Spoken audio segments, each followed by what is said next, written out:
बेटा अस्सलाम वालेकुम। हम लोग अब क्वेश्चन नंबर 5 की तरफ जा रहे हैं। Chapter number, this is problem number 5, सही है। चैप्टर 4 का प्रॉब्लम नंबर 5 है, सही है। मैं इस क्वेश्चन को पढ़ लेता हूँ, आप भी अपने बुक खोल लें। पेज नंबर 69 है, ठीक है। ये कहता है a gun of mass 20 kg। पिस्तौल का जो मास है वो कितना है, 20 kilogram. Fires a bullet of mass 50 gram, यानी गोली का जो मास है वो है 50 gram, with a velocity of 200 metre per second, 200 metre per second की वेलोसिटी के साथ, ठीक है। Calculate the velocity of the recoil of the gun. गोली की वेलोसिटी कितनी है, इतनी। कह रहा है वेलोसिटी ऑफ द रिकॉइल बोलते हैं पीछे के झटके को। पिस्तौल जब गोली चलती है ना तो पिस्तौल पीछे की तरफ एक झटका मारती है जिसको हम रिकॉइल कहते हैं, ठीक है। और ये कह रहा है velocity of the recoil of the gun. जो बातें दी हुई हैं मैं आ जाता हूँ उसके ऊपर। हम एक मास 1 दिया हुआ है 20 kg का, ठीक है। ये 20 kg का मास है किसका, पिस्तौल का।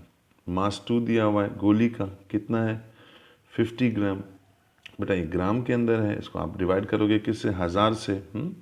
तो आप 50 को डिवाइड करोगे जब 1000 से, तो जो इसका आंसर आएगा वो 0.05 kg आ जाएगा, ठीक है। आपने 10 से डिवाइड किया तो ये हो गया 5, फिर 100 से डिवाइड किया तो ये हो गया 0.5, और 0.05 हो गया अगर आपने इसको 1000 से डिवाइड किया। अच्छा, इस नंबर को अगर आप एक्सपोनेंट्स में लिखना चाहें तो एक बार, दो बार, यानी 5 × 10⁻⁻2 kg भी इसको लिखा जा सकता है। ऐसा क्यों लिख रहे हैं आप सर, आगे चलकर आसानी होगी हमें सॉल्व करने में, ठीक है। फिर आ रहा है वेलोसिटी 2, यानी ये मैस 2 गोली के लिए है ना, मैस 2 जहाँ पे इस्तेमाल होगा वो गोली के लिए होगा। तो ये 2 इस्तेमाल हो रहा है किसके लिए, ये गोली के लिए। ये वेलोसिटी 2 है, वो कितना है 200 मीटर्स पर सेकेंड है। ऐसा इसको दूसरा लिखने का तरीका ये है कि हम उसको 2 × 10⁻2 कर दें।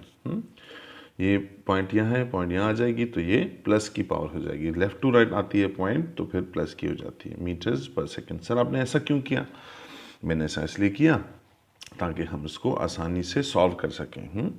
और V1 पूछ रहा है, ये क्या है बेटा, ये है velocity of the recoil of the gun, ये हमें रिक्वायर्ड है। अच्छा, law of conservation of momentum आपको याद होगा, मैंने आपको बताया था कि ये m1 u1 plus m2 u2 is equal to m1 v1 plus m2 v2 था। याद आ रहा है आपको, ये थी equation of law of conservation of momentum. यानी मोमेंटम जो है वो कभी ज़ाया नहीं होता दो बॉडीज़ का, बिफोर और आफ्टर कोलिजन एक आइसोलेटेड सिस्टम में। अच्छा, ये जो u है, u ये फॉर इनिशियल वेलोसिटी है। ये बात याद रखिएगा, ये u जो है वो इनिशियल वेलोसिटी के लिए है। तो u1 जहाँ होगा, चूँकि हम 1 इस्तेमाल कर रहे हैं पिस्तौल के लिए, तो u1 जो है वो किसका है, पिस्तौल का। भाई इनिशियल वेलोसिटी पिस्तौल की गोली चलने से पहले क्या थी, 0। और v2 क्या थी भाई, गोली की वेलोसिटी इनिशियल क्या थी, वो भी 0। ठीक हो गया। तो यहाँ पे मैं वैल्यू पुट कर इसका एक दूसरा फॉर्म बनाना चाहता हूँ मैं। m1 मान लीजिए कुछ हो, लेकिन अगर u1 से मल्टीप्लाई होगा वो जो कि 0 है तो ये 0 हो जाएगा। m2 गोली का 50 ग्राम है, हाँ ठीक है, लेकिन जब 0 से मल्टीप्लाई होगा तो ये क्या हो जाएगा, 0 हो जाएगा। यहाँ क्या बचा हुआ है, m1 v1 plus m2 v2, ठीक हो गया। ये सब 0 हो गया। 0 plus 0 is equal to m1 v1 plus m2 v2। आपको मेरी बात समझ में आ रही है? अच्छा, अब करना क्या है, अब मैंने इस वैल्यू को यहाँ लेके चले जाना है, या फिर इस वैल्यू को मैं यहाँ चले जाता हूँ। ये जो पूरा वैल्यू है ये यहाँ आ जाएगा, तो ये हो जाएगा m1 v1 is equal to m2 v2। ये माइनस का हो जाएगा, ठीक है। अगर आप v1 मालूम करना चाह रहे हैं, आपको ये चाहिए ना v1, velocity the recoil of the gun, तो आप इसको यहाँ रहने दें। ये चूँकि मल्टीप्लाई हो रहा है m1, वहाँ जाएगा तो डिवाइड हो जाएगा, यानी माइनस का v1 is equal to m2 v2 upon m1। अब वैल्यूज मिल गई हैं, आप वैल्यू डाल दीजिए। माइनस का v1 जो है वो बराबर है किसके, वो m2 के। m2 कितना था 50 ग्राम, मगर हमने इसको इस तरह पावर्स में लिखा था 5 × 10 पावर -2। और फिर ये मल्टीप्लाई हो रहा है आपस में v2 कितना है भाई 200, जिसको हम लिखा था 2 × 10 पावर 2। डिवाइड किससे कर रहे थे हम, डिवाइड कर रहे थे हम मैस 1 से, यानी गोली के, अपना पिस्तौल के मैस से, जो कि 20 kg था। तो ये माइनस का v1 बराबर हो जाएगा 5 2 टाइम्स इज इक्वल टू 10। और ये माइनस की पावर, ये प्लस की पावर ख़त्म हो गई, नीचे क्या बचा, सिर्फ और सिर्फ 20। जब आपने इसको डिवाइड किया तो ये 0.5 आया। यानी v1 जो है वो बराबर हो जाएगा माइनस की 0.5 मीटर्स पर सेकेंड। सर ये माइनस की क्या है, देखिए जो v1 थी वो 200 थी। जो v1 थी ना वो थी, सॉरी v2 थी 200। चूँकि v1 उसके खिलाफ पीछे की तरफ जा रहा है, तो ये माइनस की साइन शो कर रही है। Negative sign shows that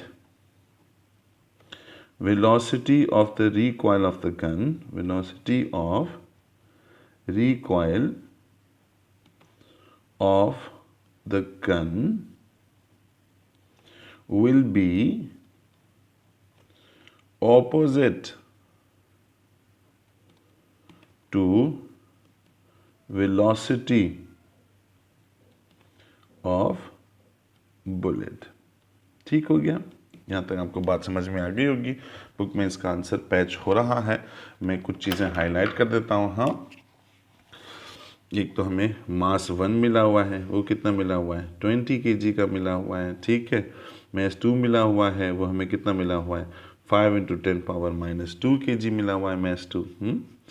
velocity 2 यानी फॉर बुलेट ये कितनी है 2 × 10 पावर 2 मीटर्स पर सेकेंड। रिक्वायर्ड क्या था v1 यानी velocity of the recoil of the gun. ये था law of conservation of momentum. इसमें वैल्यू पुट किया तो हमारे पास जो आंसर आया वो क्या आया v1 आया। v1 0.5 माइनस का साइन क्यों दिया है, ये उसके ऑपोजिट है, ये रहा। ये हमारा प्रॉब्लम नंबर 5 था। आ जाइए हम चलते हैं ज़रा प्रॉब्लम नंबर, आपको दिखाई दे रहा है ना ये सारी बातें।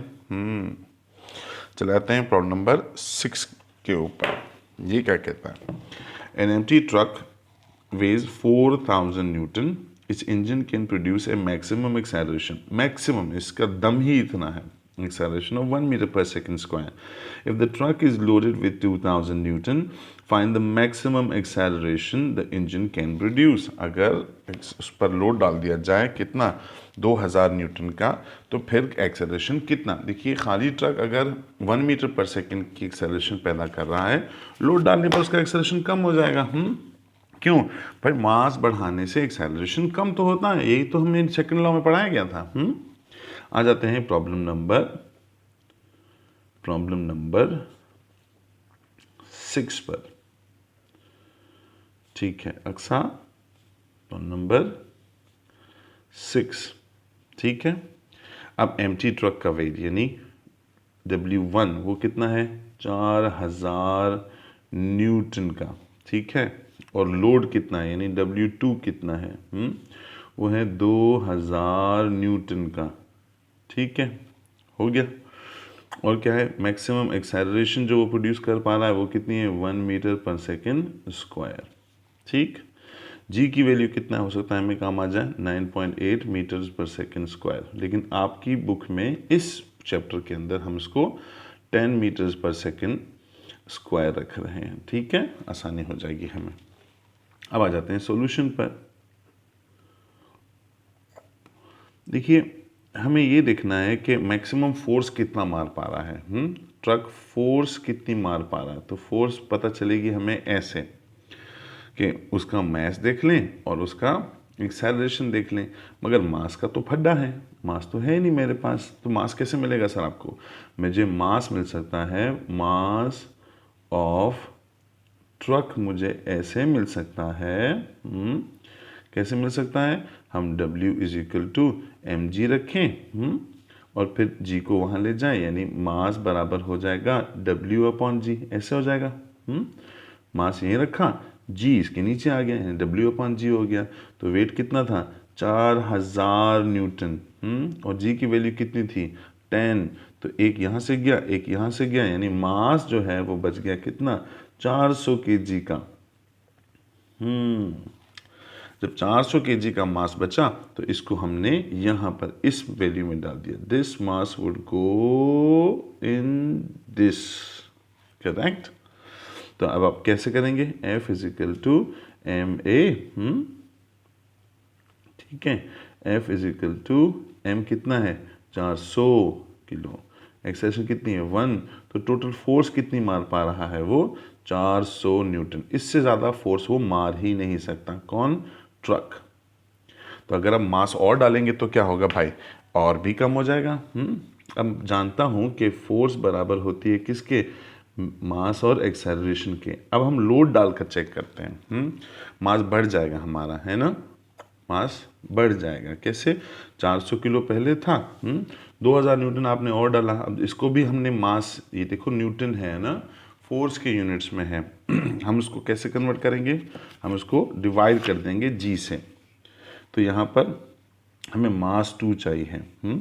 मास 2 लेने के लिए हम चूँकि W is equal to M G वाले फॉर्मूले पे जाते हैं, तो मास बराबर हो जाएगा W अपॉन जी के, ठीक। अब मास मालूम करने के लिए W देखिए 2 हैं। कैसे 2 हैं सर? एक तो W1 है प्लस W2 है। क्यों? ट्रक का पहले भी तो कुछ वो था ना, वेट था, वो 4000 था।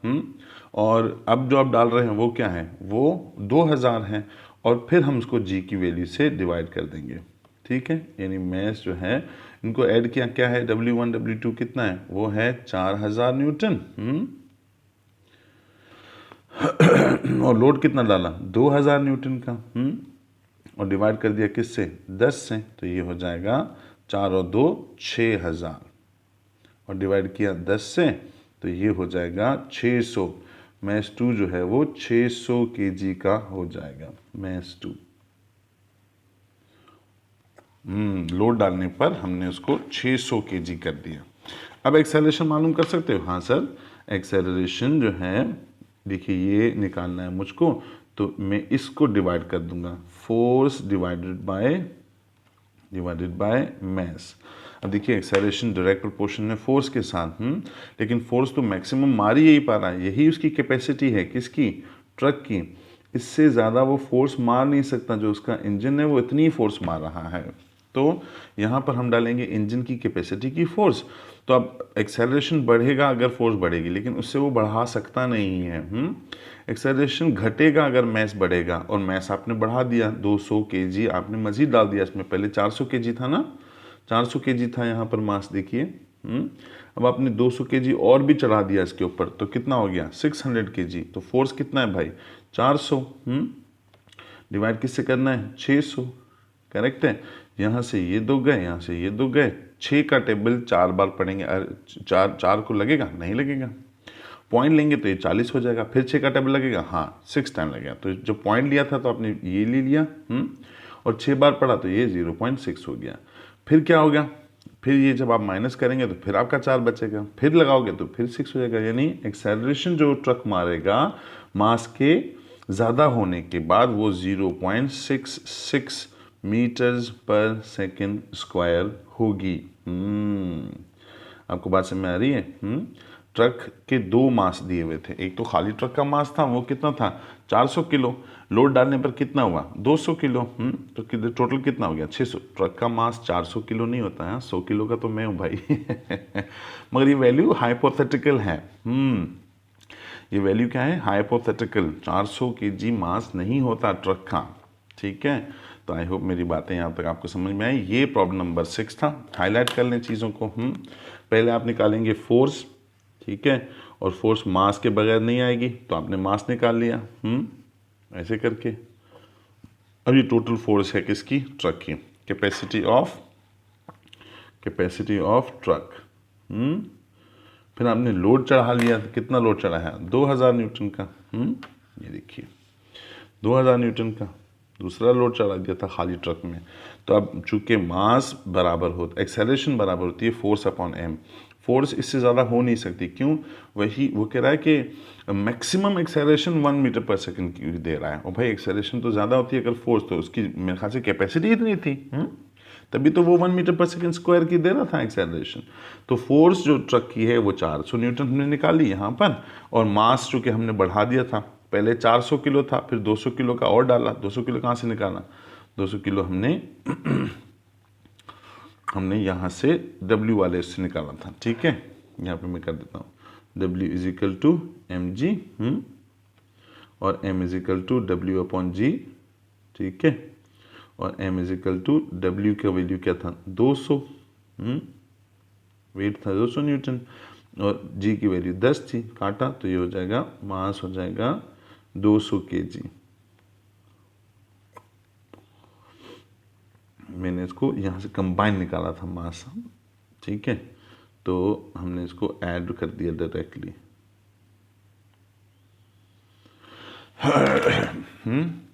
4000 और 2000 न्यूटन को ऐड किया, और फिर इसका 600 किलो मास निकाल लिया। ये हो गया हमारा मास 2, जो कि ट्रक के मास के साथ लोड का मास है। फिर आपने एक्सेलरेशन निकाल ली। उम्मीद है आपको मेरी बात समझ में आई होगी। इसको रिपीटेडली देखेंगे आपको और भी अच्छे समझ में आएगा। 4.7 जो है वो मैं नहीं कर रहा हूँ। क्यों? मैंने 4.7 किया हुआ था ऑलरेडी, आपको जब मैं पढ़ा रहा था ना वो टेंशन के केसेस, तो उसमें मैंने किया हुआ है। अब आते हैं किस पर? प्रॉब्लम नंबर 4.8 पर। 4.8 के ऊपर ये क्या कहना चाह रहा है?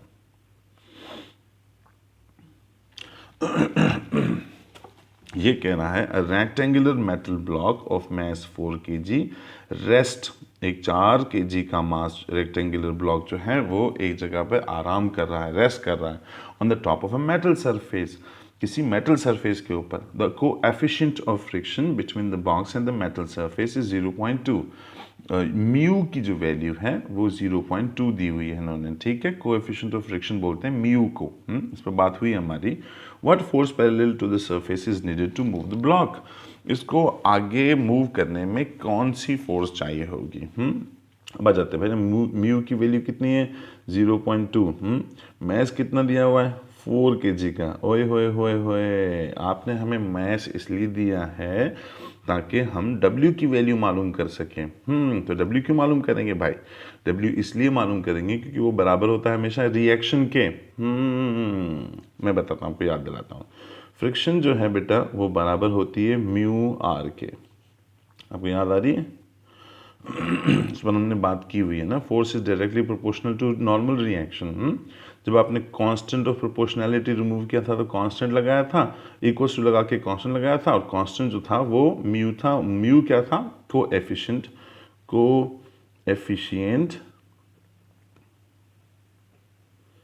ऑफ फ्रिक्शन, यानी फ्रिक्शन में अहम किरदार अदा करने वाली दूसरी वैल्यू म्यू, और उसका वैल्यू हमें 0.2 दिया हुआ है।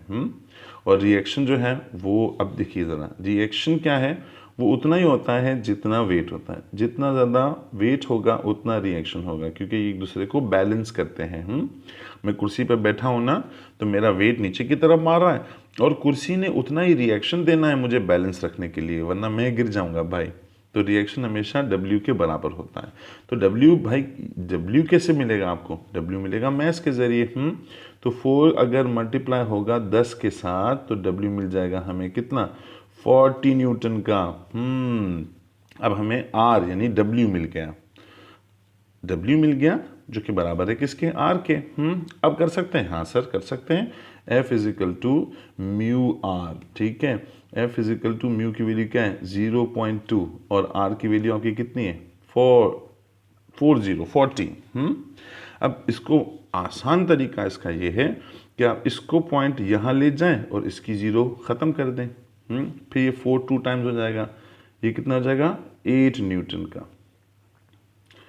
8 न्यूटन की फोर्स चाहिए इसको मूव करने के लिए। ये बात समझ में आई? अगर 40 को 0.2 से मल्टीप्लाई कर सकते हैं, थोड़ा कॉम्प्लिकेटेड ज़रूर होता है लेकिन आसान है, मुश्किल ये भी नहीं है। या फिर ऐसे कर लो ना, इसको आप पावर्स में ले लो, ये हो जाएगी 2 × 10 पावर -1, हो जाएगी 4 × 10 पावर +1, तो प्लस की 1 माइनस की 1 खत्म हो जाएगी, 4 2 टाइम्स 8 हो जाएगा। आई होप मेरी बात है आपको। तो अब ये कह रहा हूँ मैं कि 8 Newton force is required to move the block। बेटा हमने प्रॉब्लम्स कर लिए, सारे के सारे प्रॉब्लम्स हमारे सॉल्व हो गए। इसको भी ज़रा हाईलाइट कर देता हूँ मैं ना। अब इक्वेशन कौन सी थी? F = म्यू आर की इक्वेशन थी। तो इसमें आपको क्या क्या मिला हुआ था? म्यू मिला हुआ था, आर नहीं मिला हुआ था। अच्छा, इन्होंने हमारे साथ चालाकी की थी। कैसे? इन्होंने आर जो है वो हमें ढूंढने के लिए लगा दिया। हमें तो पता नहीं था, लेकिन बाद में हमें पता चला कि आर जो है वो हमेशा बराबर होता है किसके? डब्ल्यू के।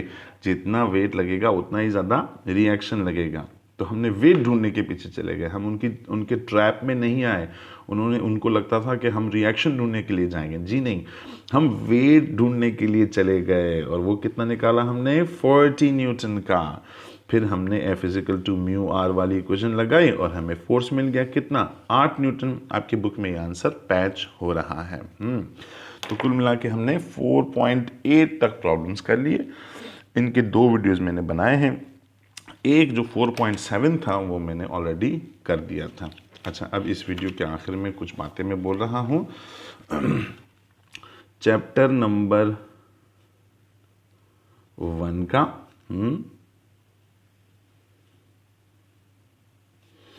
चैप्टर नंबर 2 का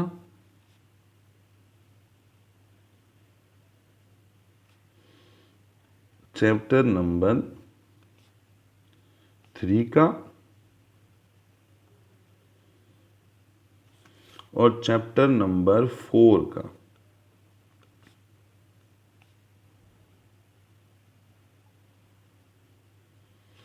प्रॉब्लम्स का टेस्ट है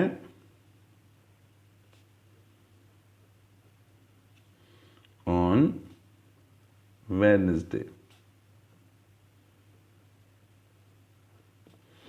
इसको आपने याद करने हैं। आयशा, क्या कह रहा हूं मैं? You have to memorise them all. खा जाओ इसको। क्या? इसको खा जाओ। सारे के सारे प्रॉब्लम मैं आपको दूंगा शीट के ऊपर अलग से। बुध के दिन आपने फटाफट करने हैं। सही है? तैयारी करो, उनकी सारी वैल्यूज को बाकायदा याद करो ताकि आपको पूरा का पूरा जो है वो प्रॉब्लम्स फटाफट समझ में आ जाए। आप दोस्तों का बहुत बहुत शुक्रिया। Thank you very much.